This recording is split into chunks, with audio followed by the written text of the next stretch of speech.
Bon, je vous propose qu'on commence. Donc, bienvenue au webinaire sur les résultats de l'étude Burdeo 2021. Quelles sont les grandes tendances et évolutions observées des métiers impact positif, du développement durable et de la RSE? Caroline, je te laisse passer à la slide suivante. Ouais, ça marche pas. Reclique peut-être dessus, ça devrait Ouais. faire. Hop, Voilà, c'est bon.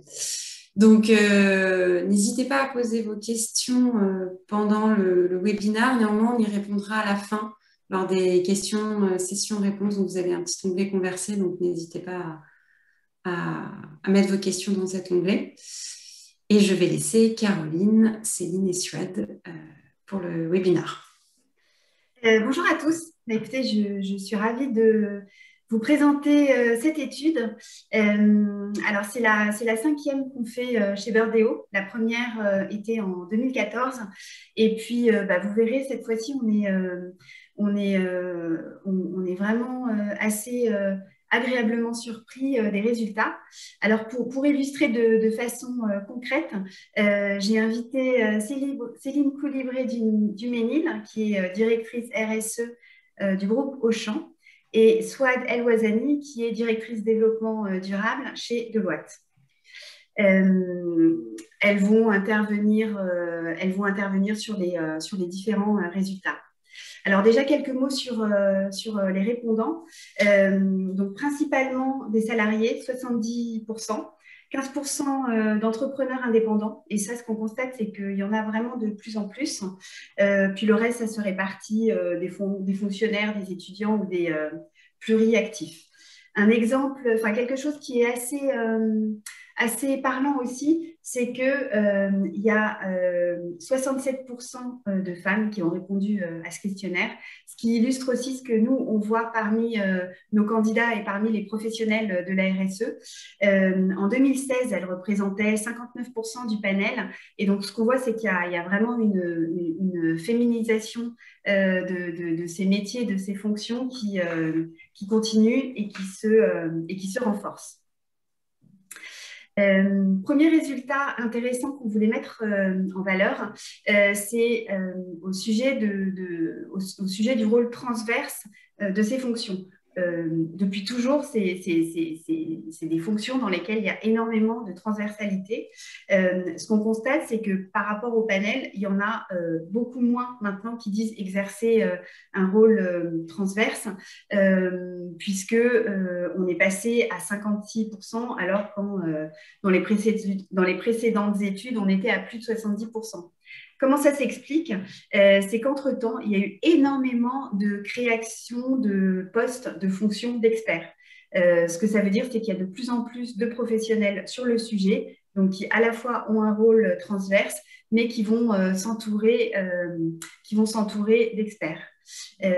Alors peut-être, Céline, tu veux illustrer aussi Oui, alors moi je trouve que c'est quelque chose que j'observe beaucoup dans mon entreprise aujourd'hui, qui est donc Auchan Retail, qui est un groupe que vous connaissez. Je vais juste préciser que c'est un groupe international dans lequel on est plus de 170 000 personnes à travailler et sur lequel les enjeux de RSE sont extrêmement nombreux et où toutes les directions ont des rôles très importants à jouer, que ce soit les directions techniques en magasin, les directions de la logistique, les directions produits, puisque en tant que retailer, on développe nos propres marques, nos propres produits à marque propre. Et c'est vrai que ce que j'observe, ce qui est une réalité croissante chez Auchan, c'est la montée en puissance de besoins d'expertise dans ces directions-là pour accompagner les transformations nécessaires. Donc, je prends un exemple très, très concret. On a chez Auchan une direction produit international qui crée, qui conçoit, qui développe, qui source tous les produits à marque Auchan qui sont ensuite déployés dans nos différents pays. Et cette direction, elle s'est dotée d'expertise RSE propre. Alors, on a des expertises, il y a une responsable RSE qui coordonne la démarche RSE appliquée à la direction produit. Et puis, on a des experts sur le textile, en RSE textile, qui travaillent beaucoup sur tous les enjeux, notamment de sourcing et de sourcing de produits dans le cadre du plan de devoir de vigilance, on a énormément de pression sur ces sujets-là. Donc, c'est vraiment quelque chose qui émerge forcément énormément et qui font qu'on recrute de plus en plus de gens qui ont des expertises techniques. Dans ma propre équipe, donc moi je suis au niveau du groupe, je pilote la démarche au niveau du groupe et je pilote plus particulièrement la politique climat du groupe pour pouvoir mener ce métier-là, enfin cette ambition-là. J'ai dû recruter quelqu'un qui avait une expertise sur le climat spécifique et qui n'était pas une personne RSE généraliste. Donc, le besoin fort d'expertise technique, il est fort. Et je finirai peut-être par vous dire que je rencontre beaucoup de gens qui veulent faire de la RSE quasiment tous les jours. Et la première question que je leur pose, c'est mais tu veux faire quoi exactement en RSE? Parce que la RSE, pour moi, n'est plus qu'une fonction centrale, généraliste, qui anime des équipes. On peut faire de la RSE sur des niches, sur des métiers niches, sur des expertises niches. Voilà. Et en plus, les expertises, on va les retrouver dans les directions développement durable, mais aussi dans d'autres directions comme les achats ou le marketing, par exemple. Exactement. Donc, moi, c'est le cas en direction produit. Je sais qu'à la direction des achats indirects aussi, on a un des acheteurs qui devient l'expert de la politique achat responsable au sein de son métier. Voilà, ça fait appel à des expertises, des compétences, une connaissance de process et de méthodologie que la direction RSE, que je n'ai pas et que je ne peux pas faire à sa place définitivement. Merci Céline. Souad, un mot pour compléter? Je dirais que nous, on a aussi observé ça. Donc moi, je fais partie de Deloitte Afrique. Donc on est un cabinet de conseil, on est un groupe consolidé et on a des filiales pratiquement dans tous les pays d'Afrique francophone, que ce soit en Afrique centrale, en Afrique de l'Ouest ou en Afrique du Nord. Et ce que décrit Céline, on le constate aussi chez nous, où effectivement au début on avait commencé, avant de rejoindre Deloitte Afrique, avant d'être en charge de développer les services de développement durable et d'être en charge de notre propre démarche de développement durable chez Deloitte Afrique, je faisais ça chez Deloitte France.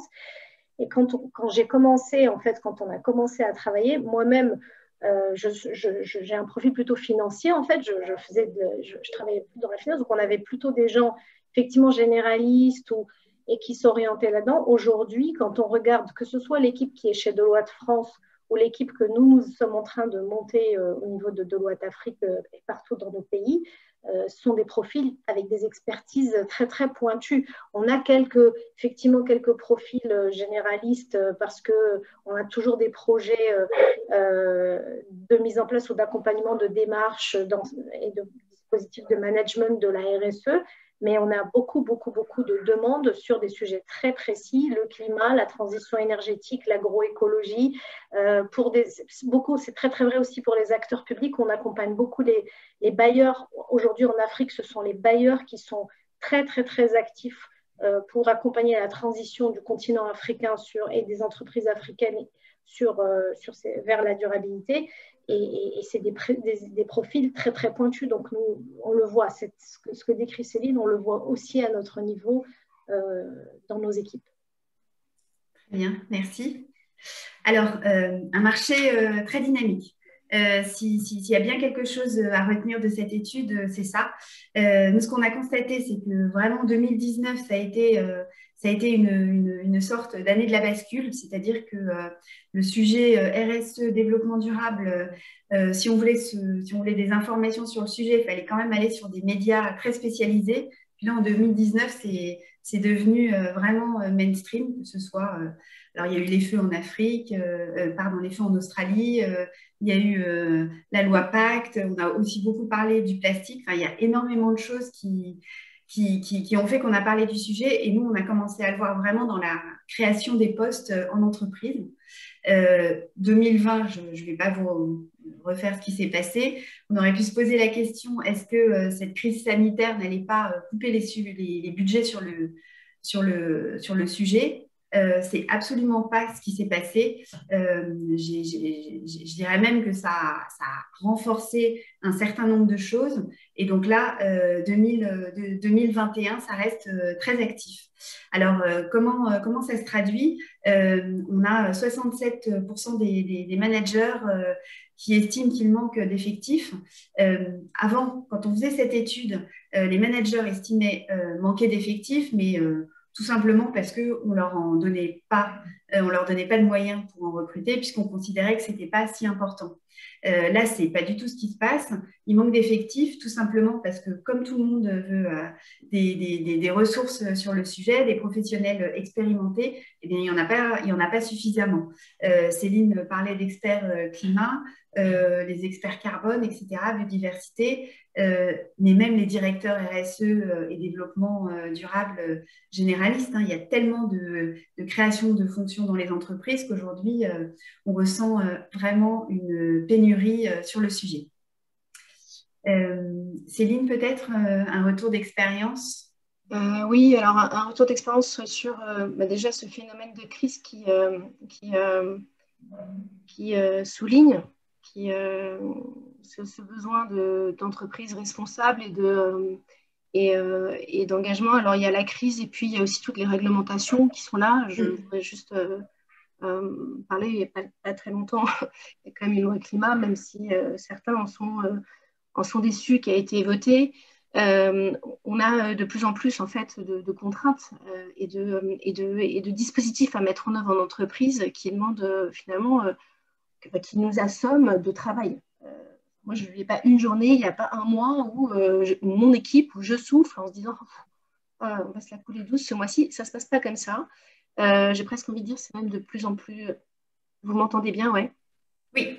Ouais. C'est même de plus en plus dense en termes d'activité. Donc, la charge, elle s'alourdit. Deux, nos dirigeants, et moi chez Auchan, c'est le cas, sont de plus en plus conscients de l'enjeu, alors que Auchan a été au premier rang de la crise, parce qu'il a fallu être un acteur actif et puis, je dirais, répondre à un besoin essentiel pendant toute cette période. Une période où aussi la solidarité a joué un rôle clé, où il a fallu développer des dispositifs de solidarité exceptionnels. Donc ça, pareil, c'est quelque chose qui existait mais qui s'est renforcé avec la crise. Donc deuxième observation en lien avec ce que tu nous décris. Et puis enfin sur le manque de collaborateurs. On manque de collaborateurs parce qu'on a plus de boulot, et on manque de collaborateurs parce qu'on ne les trouve pas. Moi, j'ai un exemple, ma super responsable climat reporting que j'ai recrutée en septembre dernier, j'ai mis 8 mois à la recruter. Alors 8 mois, ça peut paraître peu, ça peut paraître très long. Quand vous devez développer une politique climat pour un groupe et que l'urgence est là, 8 mois, c'est extrêmement long. Et en attendant, il faut quand même fournir du reporting, calculer des bilans carbone. Et ça, sans cette compétence-là, c'est très complexe. Donc oui, la ressource manque, je pense, pour nos équipes RSE. Et elle manque aussi, comme je le disais tout à l'heure, dans les autres fonctions de l'entreprise qui ont aussi besoin de recruter des experts et des experts qui, pour beaucoup, sur ces nouveaux métiers, ne sont pas encore tout à fait formés ou alors arrivent avec assez peu d'expérience encore. Donc, je crois que voilà, il y a un enjeu là-dessus qui, pour nous, en tant que direction RSE, est un peu complexe à gérer. On est un peu au virage entre un métier qui se transforme, qui prend de plus en plus de place dans l'entreprise, et en même temps des compétences qui ne sont pas encore assez là. Oui. Soit peut-être quelque chose, comment ça se passe chez vous? Alors, nous, c'est vrai que la crise n'a pas accéléré notre engagement vers avoir un impact durable, à transformer nos activités. Ça, c'est quelque chose qu'on avait entamé bien avant la crise. Ça, c'est quelque chose qui est inscrit dans notre ADN à l'échelle mondiale, pas que pour Deloitte Afrique. C'est vraiment une démarche commune à l'ensemble des member firms de Deloitte dans le monde, d'avoir un impact durable et de travailler. On est engagé dans des démarches RSE qui sont coordonné au niveau global, on a des reportings, on participe à des initiatives comme le Carbon Disclosure Project, etc. Et donc, ça ne l'a pas accéléré, ça nous a conforté dans notre engagement. Par contre, ce que ça a vraiment accéléré, et ça a du coup eu un impact sur nous qui rejoint la statistique que tu nous montres, Caroline, c'est que ça a accéléré ça chez nos clients. Oui. Et en fait, ce que nous avons vu, c'est qu'en fait, des métiers aujourd'hui, dans une member firm de Deloitte, on va avoir une équipe une équipe de conseil en développement durable qui regroupe tous les experts qui travaillent exclusivement sur ces questions-là. Puis ensuite, il y a les différents métiers de Deloitte, les consultants IT, les consultants en stratégie, les risk advisory, tout ce qui est les auditeurs, les tax and legal, etc. Mais en fait, ce qu'on a constaté, ce que ça a accéléré, c'est que en fait, nos équipes traditionnelles ont commencé à être sollicitées sur ces questions-là et on a eu besoin de mobiliser nos experts et d'aider pour aider les équipes à adresser les besoins. C'est-à-dire que dans notre exercice de métier d'auditeur ou de taxe, on a commencé à avoir des auditeurs qui avaient besoin d'intégrer un certain nombre de travaux sur des questions en lien avec le développement durable qui dépassaient leur expertise, dans l'exercice même de leur métier qui n'avait rien à voir avec le développement durable. Du coup, ça a initié une vraie réflexion chez nous sur... parce que c'est vrai qu'on aurait pu s'arrêter à dire on a besoin de renforcer nos équipes d'experts pour pouvoir effectivement adresser tous les besoins. Et en fait, on a une réflexion différente qui consiste à dire aujourd'hui, finalement, notre responsabilité, elle n'est pas que de limiter notre propre impact à nous, d'avoir une politique environnementale, d'avoir une politique RH, de contribuer au développement économique de nos territoires et à créer de l'impact, etc. Elle est aussi dans la transformation de nos métiers traditionnels pour que dans l'exercice de nos métiers traditionnels, qu'on soit un auditeur responsable qui, dans l'exercice, par exemple, de son mandat d'audit, accompagne la transition de son client, ou un fiscaliste qui, dans l'exercice de son mandat de conseiller fiscal ou juridique, accompagne aussi la transformation, ou un conseiller en stratégie qui, quand il travaille sur la définition de la stratégie d'un groupe, par exemple en Afrique, on travaille sur une stratégie intégrée et non pas qui englobe toutes ces questions-là. Et donc, en fait, c'est ça qui a été accéléré. Donc, on est en train de réfléchir à changer notre façon de travailler et à réfléchir non plus en métier, en service, mais en problématique de développement durable. Il y a des fonctions essentielles aujourd'hui pour les sociétés, se nourrir, se loger, se déplacer. Ces fonctions essentielles, elles génèrent des activités des entreprises et des acteurs publics, elles génèrent des besoins, elles génèrent des impacts. Et dans ces fonctions-là, nous, notre rôle, c'est d'accompagner les acteurs publics et privés dans l'exercice de ces fonctions essentielles pour que, à ce niveau-là, on puisse engager la transition vers le développement durable. Et pour ça, on doit travailler à renforcer l'expertise, les expertises sur des questions techniques de développement durable de nos auditeurs, de nos taxes, experts, etc. Et également renforcer nos équipes d'experts. Mais pas juste renforcer les équipes d'experts, c'est aussi une transformation de nos métiers, c'est aussi une formation. Et d'ailleurs, on l'a très concrètement fait, c'est-à-dire qu'on a lancé, on est en train de lancer des formations sur ces questions-là, par exemple, des fresques du climat pour tous les associés, des choses comme ça. Il faut transformer toute notre population on considère qu'aujourd'hui, maintenant, il doit y avoir un niveau minimum de maîtrise d'un certain nombre d'enjeux, notamment, par exemple, il faut que tout le monde ait fait une formation fresque du climat chez Deloitte. Ça doit devenir la base. Et ensuite, après, ils travaillent en binôme avec des experts ou autres à monter en compétence sur ces questions-là pour adresser ce besoin d'expertise qui devient nécessaire dans tous les métiers, finalement. Merci. C'est top. Alors, par rapport aux experts indépendants, aux freelances, là aussi, il y a des choses qui ont bougé. Alors, d'une façon générale, en France, il y a de plus en plus de personnes qui optent pour le statut de freelance. Sur les sujets RSE, développement durable, ça fait quelques années qu'il y avait quand même un certain nombre de gens qui souhaitaient aller vers ce type de statut. Néanmoins, le marché n'était pas encore trop là. Là, ce qu'on voit, c'est que par rapport aux gens aux managers interviewés, il y en a la moitié qui ont fait appel à des experts freelance, où ça, c'est c'est assez nouveau aussi. Nous, Burdeo, on a une offre People for Impact où là, l'idée, c'est de pouvoir proposer des freelances aux entreprises. Il y a quelques années encore, on nous disait ah oui, oui, c'est super. Et puis, bah, finalement, les gens se débrouillaient en interne ou avec des stagiaires. Enfin, on ne mettait pas des budgets sur ces sujets. Aujourd'hui, on se rend compte que bah, l'expertise, elle est nécessaire. Donc, on est prêt à faire appel à des experts indépendants et c'est plutôt une bonne nouvelle pour tous les gens qui souhaitent se positionner sur ce statut puisque le marché, il est là quand on a une vraie expertise aujourd'hui à vendre. Soit je crois que tu voulais compléter aussi sur la façon dont vous fonctionnez chez vous.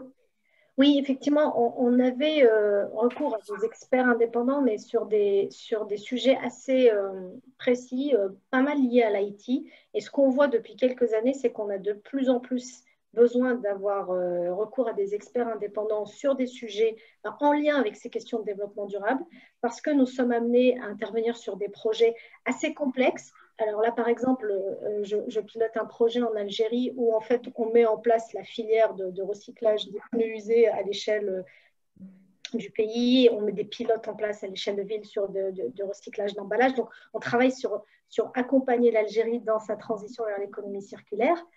Et là, sur ce type de projet, on a besoin d'experts, de profils qu'on n'a pas forcément et qu'on n'a pas forcément vocation à avoir chez nous pour plusieurs raisons.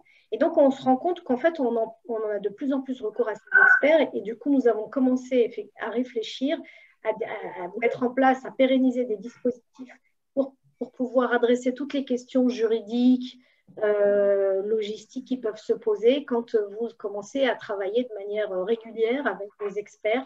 Parce que de la même manière que le niveau on a constaté effectivement que le niveau d'expertise augmente pour ces missions, sur ces sujets-là, et bien ça se traduit dans les projets qui sont mis en place sur le terrain. Merci. Alors, à propos des salaires, donc là, il y a aussi du nouveau. Traditionnellement, donc Burdeo, nous, on a démarré il y a un peu plus de 10 ans maintenant. Et c'est vrai qu'en général, les salaires sur ces sujets étaient plutôt un peu en dessous des fonctions traditionnelles plus classiques. Là, très clairement, ces 2 dernières années, avec surtout cette année 2021, on voit que les salaires commencent vraiment, vraiment à rattraper leur retard. Ça, c'est plutôt une bonne chose. Ça permet d'attirer davantage de candidats avec du talent. C'est vrai qu'il y a encore quelques années, fallait vraiment être extrêmement à la fois convaincu, pionnier et être prêt à faire une croix parfois sur une évolution de salaire, sur une évolution de carrière, sur une évolution de salaire. Maintenant, c'est quand même de moins en moins le cas, voire pas du tout. Je voudrais aussi parler de 2 exemples récents de nouvelles directions RSE et développement durable. Donc, d'abord, le groupe Accor, qui a nommé Brune Poirson en tant que directrice du développement durable et membre du COMEX. Donc là, on a quand même une ancienne ministre. Et L'Oréal, qui, pour la France, a nommé une directrice développement durable qui était auparavant directrice générale d'une des filiales. Donc, on voit quand même des grands fleurons du CAC 40 qui ont été chercher des gros calibres sur ces sujets. Et ça, c'est plutôt une bonne chose. Céline, peut-être tu veux compléter par rapport à ce que toi, tu as pu voir. Oui, peut-être 2 points. Parler de ma propre expérience. Ouais. Moi, j'ai commencé en développement durable il y a 12 ans. Après une reconversion, j'étais dans la communication et je suis passée de direction communication à direction développement durable en étant rattachée à la direction des opérations de la boîte dans laquelle j'étais, qui était Calmas. Et c'est sûr qu'en l'espace de 7-8 ans, Quand j'ai changé de poste, je n'ai pas augmenté mon salaire à l'époque. Mais j'ai grimpé en interne, surtout parce que la direction du développement durable a été rattachée à la direction générale en cours de route.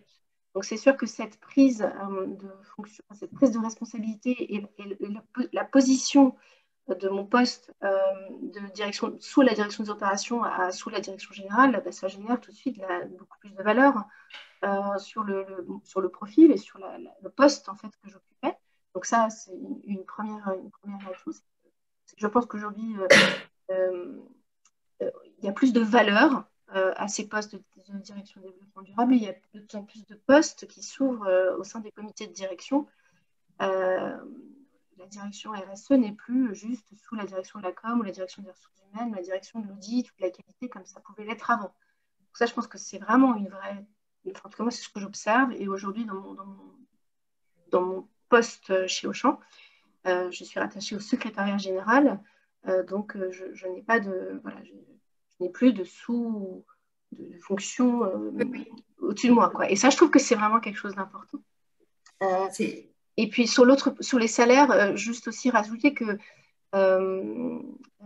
les experts aussi, trouver un expert quand il y en a peu sur le marché, ben ça amène l'entreprise. En tout cas, moi, ça m'a amené, sur justement certains postes que je recrutais, à revoir l'investissement qu'on voulait avoir sur ces postes-là.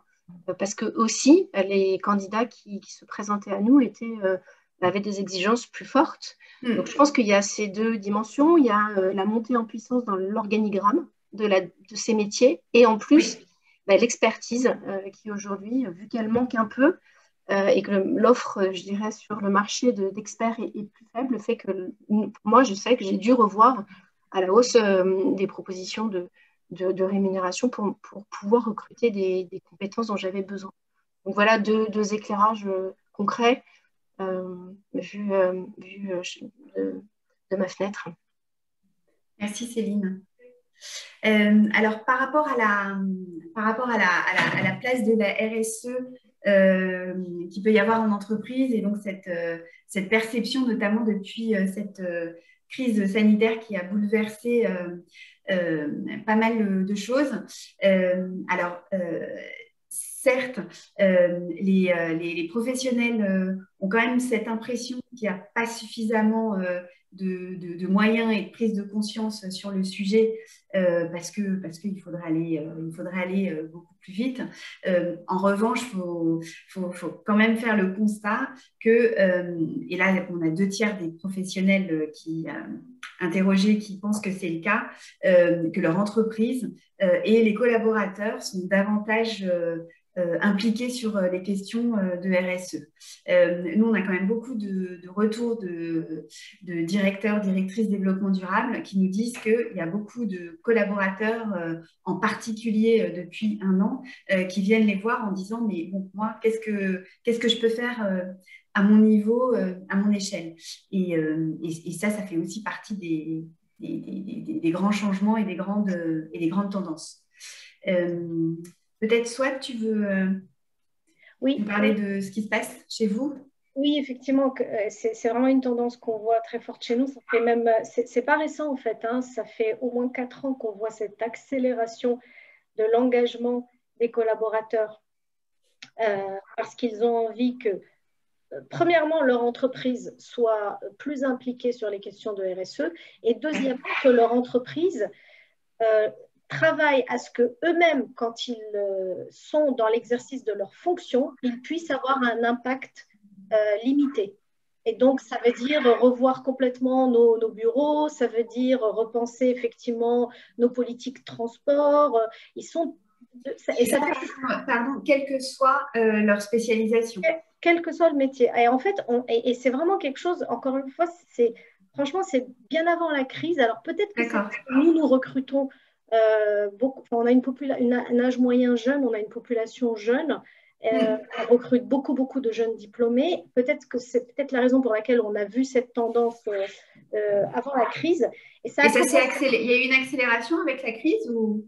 Même avant la crise, je dirais qu'il y a eu l'accélération. Un an avant la crise, en fait, quand on regarde, nous, ils ont commencé déjà par par s'impliquer beaucoup plus dans les événements, parce que voilà, comme toutes les directions développement durable, voilà, quand on veut mobiliser les collaborateurs, on organise des événements autour de notre propre démarche de sensibilisation, d'engagement, du gaming également pour lancer des changements de comportement. Enfin, voilà, les actions de sensibilisation classiques qu'on peut faire pour justement induire un changement de comportement au niveau de nos collaborateurs. Donc, ce qui s'est passé, c'est que on organise des temps RSE et ces temps RSE sont devenus les moments les forts, les plus appréciés des collaborateurs qui génèrent plus d'engagement et d'implication. Ça, c'est ce qu'on a vu en premier. Et ensuite, et là, on a vu ça un an avant la crise. On a des collaborateurs qui sont allés plus loin, puisqu'en fait, des collaborateurs ont pris eux-mêmes l'initiative de monter au niveau de toute leur équipe. Donc, c'est une équipe de 130 personnes. Un projet qui s'appelle Shift and Go, c'est-à-dire de dire aujourd'hui, nous, Deloitte, notre principal impact, ce sont les émissions de gaz à effet de serre. Et ces émissions, elles sont liées, à leur écrasante majorité, à nos déplacements en avion, parce que nous sommes amenés à nous déployer partout dans le monde pour suivre nos clients, pour servir nos clients. Eh bien, on va repenser notre façon de travailler pour voir si, tout en gardant cette exigence d'excellence du service au client, on ne peut pas, pour l'intérêt du client, financier du client, et pour nous, notre engagement, se déplacer moins en avion. Donc, ils ont mis en place un pilote. Ils ont lancé l'initiative Shift and Go. Ils ont mis en place un pilote qui a pu démontrer qu'en fait, ils amélioraient le service aux clients, qu'ils amélioraient leur empreinte environnementale et qu'ils amélioraient la rentabilité de ces missions. Et que pour le client, effectivement, c'était plus intéressant. Et ce pilote-là, ils l'ont porté au niveau de Deloitte France, l'élargir à toutes les équipes et ils sont même en train de le porter pour l'élargir à d'autres firmes. Donc, nous, chez Deloitte Afrique, on a lancé des discussions avec eux pour justement l'élargir au niveau de Deloitte Afrique. Ils sont en discussion avec plusieurs firmes européennes pour l'élargir. Et ça, c'était porté par les collaborateurs. C'est quelque chose qui, si nous, à la direction développement durable, on avait cherché à demander à ce que le top management demande à réduire les déplacements, je ne suis pas certaine qu'on aurait été accueillis à l'époque. Maintenant, avec la crise, c'est complètement différent. Les mentalités ont changé par rapport aux déplacements. Il y a une vraie prise de conscience de la nécessité du fait qu'il y avait des déplacements qui étaient inutiles. Mais comme c'est venu d'en bas par un pilote qui a démontré des résultats, etc., là, boum, en un an, ça a permis de faire rayonner cette initiative à l'échelle de plusieurs pays. Et ça, c'était porté par les collaborateurs. Et ça, c'est quelque chose de nouveau pour nous, chez Deloitte. Oui, je comprends. Et Céline, chez vous, des changements? Oui, chez nous, il y a beaucoup de changements. Déjà, moi, je vous ai dit qu'il y avait j'ai eu beaucoup de sollicitations de gens qui voulaient travailler à Est-ce que tu peux essayer de parler un petit peu plus fort? Oui, ça va mieux comme ça. Oui, très bien, merci.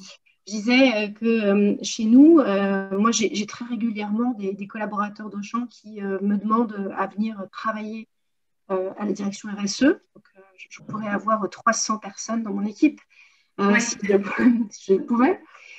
Malheureusement, je ne le peux pas. Donc, ce que j'essaie surtout de dire à ces gens-là, c'est vois comment déjà dans ton propre job, tu peux jouer le jeu et puis transformer ton job. Parce qu'on sait bien qu'en fait, les collaborateurs recherchent beaucoup plus de sens dans leur job au quotidien. Alors, ça les envoie directement vers une transformation de métier et tout de suite vers la RSE.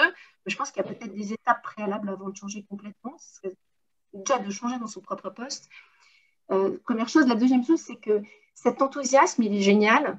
Et en même temps, il faut le gérer. Donc, ça demande aussi à canaliser un peu toute cette énergie, toute cette bonne énergie, à la canaliser pour avoir finalement de l'initiative au sein de l'entreprise, mais qui ne part pas dans tous les sens.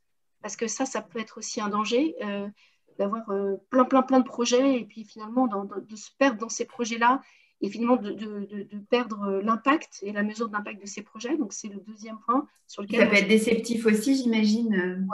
Oui, ça peut être déceptif parce qu'on ne leur donne pas aussi toute la belle vision ou la belle visibilité qu'ils peuvent en avoir. Et puis, la multiplicité des projets peut aussi faire aussi que les gens ne savent plus où s'impliquer.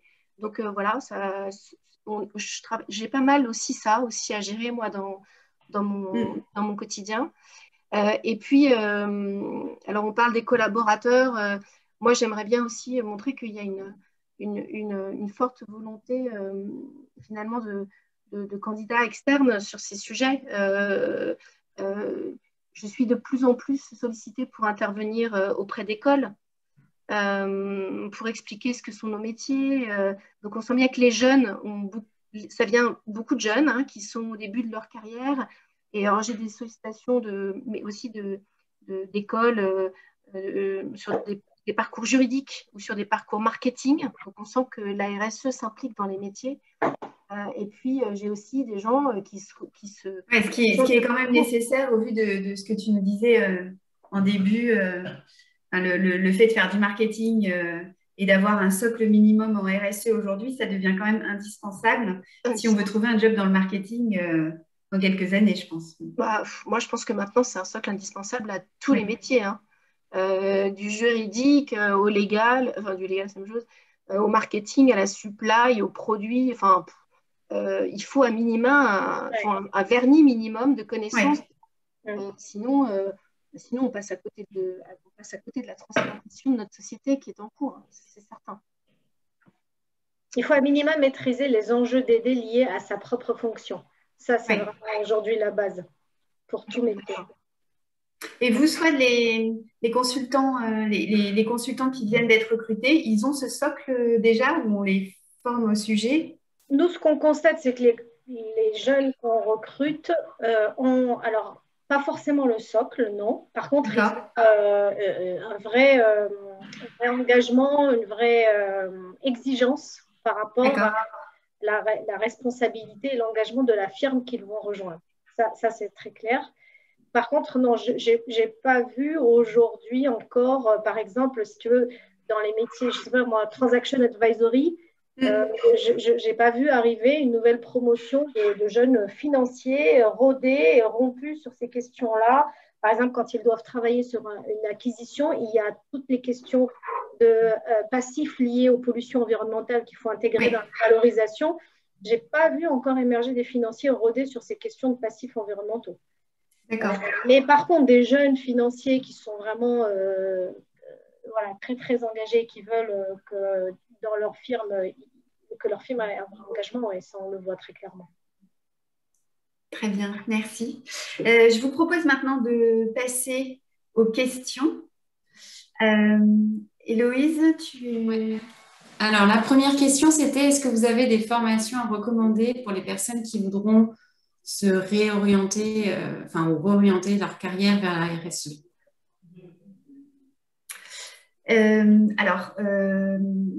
Nous, sur le site de Burdeo, il y a un certain nombre de formations qu'on recommande. Donc, n'hésitez pas à aller voir. La première question à vous poser, c'est est-ce que vous avez envie d'une formation longue ou pas? Parce que il y a des choses, c'est des masters, c'est un peu plus lourd. Après, il y a des formations qui sont plus courtes. Sur les métiers spécifiques. Par exemple, si vous êtes acheteur, vous pouvez faire un module sur les achats durables spécifiquement. Donc, c'est assez court, mais c'est très concret par rapport à votre métier. Donc là, il y a la SEGO, c'est des enjeux et des hommes notamment qui font ces formations. Et puis après, vous avez aussi des formations généralistes, mais qui vous donnent aussi accès à un réseau. Et ça, c'est important parce que c'est quand même des fonctions des métiers où le réseau est important. Ça vous permet d'aller plus vite, ça vous permet de connaître plus de choses, de vous alimenter. Moi, j'aime bien Ecolearn, les masterclass 21. Donc là, c'est sur une durée de quelques semaines. C'est une journée, donc c'est pas trop prenant. Vous pouvez faire votre job à côté. Et puis après, il y a des formations 100% online. Alors, pour ceux qui veulent une vision un peu plus internationale des choses, par exemple, il y a Cambridge en Angleterre qui fait une formation qui dure, je crois que ça doit être 8 semaines et qui est totalement en ligne, donc vous n'avez pas besoin de vous déplacer là-bas. Ensuite, la seconde question, c'était de Clarisse Fajol. Face à cette observation de l'évolution des métiers RSE vers plus de spécificité technique, avec des profils pointus. Quelle place voyez-vous pour des profils généralistes de la RSE? Par exemple, voyez-vous un rôle pour une communication d'engagement? Voilà. Communication d'engagement. Céline, soit vous voulez dire quelque chose? Oui, alors moi je pense qu'un généraliste de la RSE, soit il reste généraliste de la RSE, il peut effectivement avoir, il y a des postes que je pense qui existent pour coordonner des politiques RSE au sein des entreprises. Moi, c'est ce que je fais, par exemple. C'est ce que j'ai toujours fait, en plus. Je ne me suis jamais vraiment spécialisée, même si avec le temps, je suis montée en compétences sur des aspects plus techniques de tous ces enjeux. Après, je pense que quand on est généraliste de la RSE et qu'on a un profil assez solaire, c'est pas mal de travailler sur des problématiques d'engagement au sein de l'entreprise, de rejoindre des équipes communication. Et ça, je trouve que ça permet quand même de toucher à toutes les problématiques, mais sous un angle, je dirais, plus de communication. Et on sait qu'on en a beaucoup besoin en entreprise de ça. Et je veux parler, je ne sais pas s'il y a des communicants parmi nous, mais tous les communicants ne savent pas communiquer la RSE sur les sujets de la RSE, malheureusement. Et ils ont besoin aussi, je pense, de se former. Mais donc, il y a aussi des postes, à mon avis, qui peuvent se faire là. En tout cas, on peut apporter de la plus-value ici. Donc, voilà ce que je dirais, moi, sur un profil comme ça. Soit ensuite, quelque chose. Ah oui, pardon, Swan. Non, je rejoins totalement ce que dit Céline. Peut-être c'est quand même intéressant, et ça reboucle avec ce que tu disais, Caroline. Quand on a un profil généraliste, moi c'est vrai que j'ai commencé, j'avais un profil généraliste. À un moment ou à un autre, essayer de développer un sujet sur lequel on monte un peu en compétence et on a une expertise. Surtout qu'avec toutes les formations, et c'est là où je fais le lien avec ce que tu disais, Caroline, aujourd'hui, il y a cette offre de formation qui s'est beaucoup enrichie par rapport à quand on pouvait démarrer à nos débuts. Et avec des possibilités de formation en ligne, des possibilités de formation courte. Moi, je sais qu'à un moment, j'étais allée au CNAM, j'avais fait un UE sur des questions d'aspect réglementaire sur la santé et l'environnement au travail, parce que je ressentais ce besoin-là. Je pense que là, effectivement, je me pose la question, même à mon niveau, même avec toutes ces années d'expérience, de finalement peut-être faire quelque chose pour développer les aspects d'urbanisme durable, voilà, parce que je vois que c'est un sujet qui monte. Je pense que c'est toujours un plus d'essayer de développer une expertise. Ça donne un plus. Je peux peut-être ajouter quelque chose, Caroline, avant qu'on... Il y a le métier de la communication, puis après, il y a aussi les métiers du reporting RSE pour des profils généralistes. Je pense que quand on veut toucher un peu à tous les sujets, qu'on veut avoir finalement une vision un peu globale, on a de plus en plus de réglementations et d'obligations de reporter sur ces indicateurs, expliquer nos indicateurs, expliquer nos progrès. Et là, je pense qu'il y a, quand on a envie de rester quand même sur quelque chose qui, voilà, je me répète, mais qui touche un peu à tout, d'avoir une vision plus globale des sujets. Le reporting, je trouve que c'est un... Mais bon, voilà, il faut se former un peu au reporting. Ça demande, et là, il faut être un peu plus bleu que jaune, hein, un peu plus rigoureux. Mais donc, je pense que c'est aussi une porte assez intéressante à explorer. Non, c'est vrai que commencer par du reporting, ça permet vraiment d'avoir une vision d'ensemble et de maîtriser plein de sujets. Pour compléter, je pense que de toute façon, les profils généralistes, il y a forcément de l'avenir, à la fois parce que on a beau dire que la RSE s'intègre dans tous les métiers, il y aura de toute façon quelqu'un. Il y aura de toute façon besoin de quelqu'un pour prendre en charge le dialogue partie prenante, l'engagement, la coordination, la stratégie. Donc ça va pas disparaître. Et puis surtout, il y a énormément de création de direction développement durable. À la fois les grandes entreprises cotées en bourse ont des directions depuis bientôt une vingtaine d'années, mais toutes les ETI aujourd'hui sont en train aussi de créer leur propre direction. Et sinon, comme le dit Swat, c'est bien à un moment donné de prendre un sujet et de s'y intéresser et de le creuser plus en détail. Et puis après, il y a aussi le secteur d'activité d'où vous venez qui va aussi forcément colorer votre profil. Enfin, par exemple, Céline qui est chez Auchan aujourd'hui, tous les sujets liés à la consommation, au gaspillage alimentaire, etc., c'est forcément des sujets sur lesquels tu vas te spécialiser davantage par rapport à un généraliste qui viendrait d'un autre secteur, par exemple. Oui, et puis moi, ce que j'observe, c'est que j'ai de plus en plus de contacts avec des gens qui ont ou des entreprises et qui viennent chercher chez moi quand je suis sur des... Tu peux parler plus fort, s'il te plaît? Ouais, je dis, on vient aussi souvent me proposer d'intervenir pour pour parler de la RSE et comment est-ce que j'amène des collaborateurs qui sont sur le terrain à s'engager sur des sujets de RSE. Donc voilà, quand on a été sur des entreprises de retail avec beaucoup de collaborateurs sur le terrain, bah, maintenant voilà, effectivement, ça colore mon profil par rapport à d'autres personnes. Ouais. C'est une expertise en plus, une expérience en plus en tout cas. On t'entend pas, Héloïse. Ah, vous m'entendez là? Voilà, c'est bon. Ok. Une question qui est revenue plusieurs fois concernant les fonctions d'experts. Sur quel domaine en particulier y a-t-il besoin d'expertise, des besoins d'expertise actuellement? Alors, moi, je dirais climat, très clairement, carbone, biodiversité, c'est vraiment en train de monter. Et autre chose qui est en train de monter, c'est tout ce qui est autour de l'engagement, de l'inclusion, avec le dialogue partie prenante aussi, où là, les choses se complexifient. Dans les directions financières, des profils qui à la fois font de la finance d'entreprise et qui également comprennent ces enjeux et sont capables de commencer à imaginer comment les intégrer dans un compte de résultat.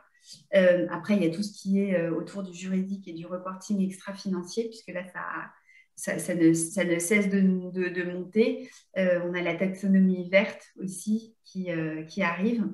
Dans les fonctions achat, sourcing, énormément aussi de besoins qui arrivent. Et un peu plus discret, mais ça arrive, tout ce qui est autour du marketing responsable. Céline, soit est-ce que selon vous, j'ai oublié des choses? Non, pour moi, non, je pense qu'on t'a bien souligné. Très exhaustive. Ouais. Après, il y a aussi, je pense, alors je ne sais pas si les besoins existent vraiment, mais en tout cas, moi, je sais que dans mon entreprise, c'est un vrai sujet aussi. Il y a beaucoup plus de réglementation qui arrive. Il faut avoir aussi, alors souvent on sous-traite cette partie de veille réglementaire et de connaissance. Mais je pense que voilà, avoir un peu aussi de connaissances et de compétences sur ces sujets de réglementation, c'est pas mal. Alors, c'est pas de la compétence, c'est de la connaissance peut-être. Et puis en termes de création de postes, j'en ai pas vu beaucoup, mais ça ne m'étonnerait pas que ça pointe un peu son nez dans les prochaines années, vu le contexte réglementaire qui se renforce. Il y a une autre question sur est-ce qu'il est possible de dire un mot à propos de l'évolution du marché du travail en dehors de Paris? Oui, bien sûr. Alors, les fonctions autour de la RSE et du développement durable, c'est beaucoup des fonctions de siège. Donc, ça suit, ça suit ce qui se passe en France. Donc, c'est en Île-de-France qu'il y a le plus de sièges. Donc, forcément, c'est en Île-de-France qu'il y a le plus de fonctions. Après, il y en a aussi de plus en plus en région, notamment parce qu'il y a de plus en plus de création de postes sur le sujet, notamment les ETI ou dans les usines, les ateliers de fabrication. Donc là, on va avoir des choses qui sont plus en région. Et je voudrais faire aussi un petit point sur quelque chose qui a vraiment totalement changé et qui s'est bouleversé en 1 an et demi, c'est à propos du télétravail. Nous, nos clients ont totalement changé sur cet aspect, c'est-à-dire que avant, ils étaient assez minoritaires à se dire qu'ils pouvaient avoir quelqu'un qui n'habite pas dans la même région que là où est le poste. De plus en plus, c'est possible à partir du moment, parce que c'est quand même des fonctions où il faut être présent beaucoup et se faire connaître et connaître les gens à partir du moment où vous êtes prêt à vous déplacer facilement plusieurs jours dans l'entreprise. Et paradoxalement, nous, quand on cherche pour des postes en région, souvent, on a plus de mal parce que justement, ils sont en région. Je pense notamment à Lille, où il y a quand même un bassin, il y a un bassin important d'entreprises et en plus, où on sent dans la région un vrai truc autour de ces sujets RSE, développement durable. Après, ce que vous pouvez faire aussi pour essayer d'identifier des entreprises en dehors de Paris, c'est regarder les entreprises, par exemple, qui sont Bicorp, qui sont sociétés à mission, qui sont au Global Compact. C'est des entreprises qui sont engagées sur ces sujets, donc potentiellement, il peut y avoir des postes derrière. Moi, j'aimerais juste compléter ce que tu dis. Moi, je pense effectivement que à mon sens, je pense qu'il va y avoir plus de postes qui vont concerner des entreprises en région. Il y a eu une première accélération au moment de la réglementation issue de Grenelle, du Grenelle de l'environnement, toute la réglementation qui a suivi et qui a installé en France l'obligation de reporting dans le rapport de gestion, de reporting extra-financier dans le rapport de gestion, avec l'obligation de se faire vérifier pour un certain nombre d'entreprises. Là, à ce moment-là, moi, j'étais encore chez Deloitte France. On a vu une vraie accélération, c'est-à-dire que moi, je me suis retrouvée à faire la tournée des villes. Et effectivement, Lille, Lyon et Marseille, c'était des villes où j'allais très souvent parce que beaucoup des entreprises étaient soumises à ces obligations et du coup se retrouvaient en train de chercher. Alors d'abord un accompagnement et puis ensuite elles ont internalisé des responsables. Ça rejoint ce que disait Céline, donc des gens qui sont rentrés en tant que responsables reporting pour les aider à aider les directions financières à se conformer à ces obligations. Et je pense qu'il va y avoir une deuxième vague parce qu'il y a la directive européenne sur les obligations de transparence financière qui vient élargir l'assiette des entreprises concernées par ces obligations. Donc, à mon sens, il va y avoir une deuxième vague d'entreprises basées en région qui vont avoir besoin de renforcer leur reporting. Et donc, effectivement, il faut regarder bien sûr les entreprises qui sont déjà engagées, mais peut-être aussi regarder les entreprises qui dépassent les seuils de la direction, qui vont être soumises à ces obligations-là et qui pourraient avoir besoin effectivement de renforcer leurs équipes. Je peux compléter quelque chose aussi, Caroline? Bien sûr. Alors oui, dans le Nord, ça recrute beaucoup. Donc je suis bien placée pour vous dire que j'ai galéré pour recruter pour venir travailler avec moi dans le Nord. Donc c'est vrai, à Lille, c'est un terrain aujourd'hui de jeu qui est vraiment très porteur. Après, sur le télétravail, alors la crise est là et on a tous fait avec. Moi, je crois quand même beaucoup que nos métiers sont des métiers qui nécessitent une présence au maximum auprès des gens, parce que pour transformer des modes opératoires, pour amener des gens à travailler autrement, ça passe aussi quand même beaucoup par la confiance et la qualité de la relation qu'on peut avoir dans le lien sur ce sujet. Donc, je crois que ce serait un raccourci pour certains qui se diraient non mais moi je suis basée à Marseille, c'est bon, je peux prendre un poste à Dijon, mais je vais tout faire en télétravail. Ne sous-estimez pas le temps de trajet entre Marseille et Dijon. Parce qu'il faudra quand même être à Dijon pour parler à votre patron, convaincre votre patron, convaincre vos collègues, parler aux collaborateurs que en fait, les choses vont changer à partir de maintenant. Voilà. Petit retour d'expérience, ça serait quand même beaucoup autour aussi d'échanges en dehors des réunions, de plaisir, de se faire connaître, et ça marche aussi beaucoup comme ça. Une autre question, lorsqu'on en est en reconversion vers les métiers de développement durable, quels types de métiers sont les plus adaptés pour apprendre sur le terrain? Question d'Elena Boulot. Là, j'aurais tendance à dire ce qu'il ne faut pas négliger quand vous êtes en reconversion en développement durable, c'est vraiment de vous appuyer sur votre première partie de carrière, donc le secteur d'activité et ou le métier que vous connaissez. Et c'est vraiment là-dessus que vous serez le plus efficace et le plus pertinent rapidement. Sinon, les métiers du reporting, pour moi, ce sont des métiers où on apprend beaucoup, on peut apprendre beaucoup sur le terrain parce qu'on couvre toutes les thématiques. Oui. Donc, ça nous permet d'avoir un premier vernis, parfois même vernis technique, sur tous les sujets. Et ça nous met en relation avec des experts de ces questions-là. Et donc, ça nous aide à développer un réseau. Déjà, en interne dans l'entreprise, on est en interaction avec tout le monde. Et puis, ça nous permet de voir s'il n'y a pas des opportunités d'évoluer en interne dans l'entreprise. Mais aussi que ces personnes nous aident à voir effectivement où est-ce qu'on pourrait aller se former, ou avec qui on peut discuter ou autre pour aller plus loin dans notre reconversion. Oui, tout à fait. Merci. Alors, il y a une autre question d'Anne-Solène Le Bobinec. Bonjour, observez-vous aussi en développant des postes affaires publiques et RSE? Oui, complètement. Après, ça dépend comment la RSE à l'origine a été prise. Enfin, ça dépend de plein de choses. Mais ça fait déjà quelques temps que certaines entreprises ont cette fonction avec cette double casquette affaires publiques plus RSE. Et ça continue tout à fait, oui. Oui, je dirais... Soit vous avez quelque chose à ajouter là-dessus. Oui, moi je dirais que c'est lié, c'est pas nouveau.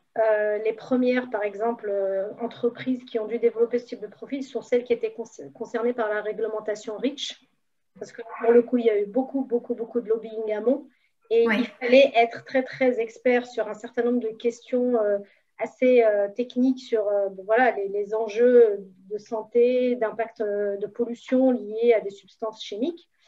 Donc, je dirais que c'est encore une fois, ça dépend. Enfin, si l'entreprise est dans un secteur d'activité où elle est concernée par des grosses réglementations très contraignantes à venir, là, oui, vous allez sur des sujets environnementaux ou de santé ou sur les questions de droits de l'homme, qui nécessitent une expertise technique, là, vous allez avoir ce type de profil.